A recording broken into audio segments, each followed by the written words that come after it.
د پلار د شاتو د دوکان شهرت یاسې نه و دا برکت و د هغې هغه خوږه داسې وه هر چاند پرم سوري سوري سړي زرګوله نن یې زه خلکو ته ښودلم چې ګوزه راسې وه اوس پرې ته یو غزل ویم چې د مینې په نامه باندې سزا سړي له ورکړي د مینې په نامه باندې سزا سړي له ورکړي خندا د شونډو وتوړي جړا سړي له ورکړي او د دې وخت د یاران نه دي ماران دي د لستونو د دې وخت د یاران نه دي ماران دي د لستونو خوږو خوږو خبرو کې دوکا سړي له ورکړي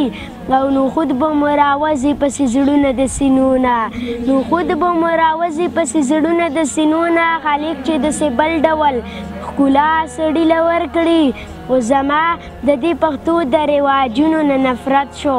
زما د دې پښتو د رواجونو نه نفرت شو وړه غوندې ماشومه به بوډا سړي له ورکړي او په دې دور کې نشته د ارمانه داسې خلک په دې دور کې نشته د ارمانه داسې خلک چې زړه په صداقت او په رښتیا سړي له ورکړي خوږې خوږې لکه شکرې تشي نه چا خبرې ملغلرې تشي حکم کوه خیبر سلرې نه دی غر دله راوړم که ګورګورې تشي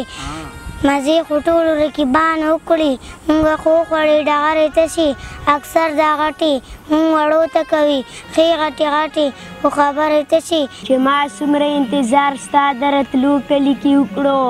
ما څومره انتظار ستا د راتلو کلي کې وکړو چې زه د کلي لاړم ته واپس کلي ته راغلې زما د مرګ نه پس به پیهلې داسې ورته وایي زما د مرګ نه پس په پیهلې داسې ورته وایي ارمان حریف خو مړ شو تا بس کلي ته راغلې چې دا ماشوم ځکه د علم نه محروم دی چې بابا یې د کونترو کاروبار کړي بدقسمته د نستۍ نه خلاصېږي بختور خو په خبرو کاروبار کړي ښه پوهېږي چې خالق د مخلوق یو دی خو هندوان خو په مندرو کاروبار کړي او په رښتیا د انسانانو قتلان دي څوک چې د پوډرو کاروبار کړي سعد حاصل د زړه په وینو باندې لیکي خلک وایي د سندرو کاروبار کړي نن مې رقیب لیدو دیوال ته یې تندی وهلو هغه چې خلک ازارول اخر به خدای وهلو هغه خلکو ته دې ښار کې عینې ښودلې زرګل به سپینې سپینې ویلې خلکو هغه یې وهلو د پلار د شاتو د دوکان شهرت یاسې نه و دا برکت و د هغې هغه خوږه داسې وه هر چاند په رنګ سوري سوري سړي زرګله نن یې زه خلکو ته ښودلم چې ګوزه داسې وه غل وي نه یې خوښه وي نو غلا ته سړی جوړ کړي د زړه رس کاپر شی دی ګناه ته سړی جوړ کړي جرګوله چې اختر وي هغه کلي کې نه وي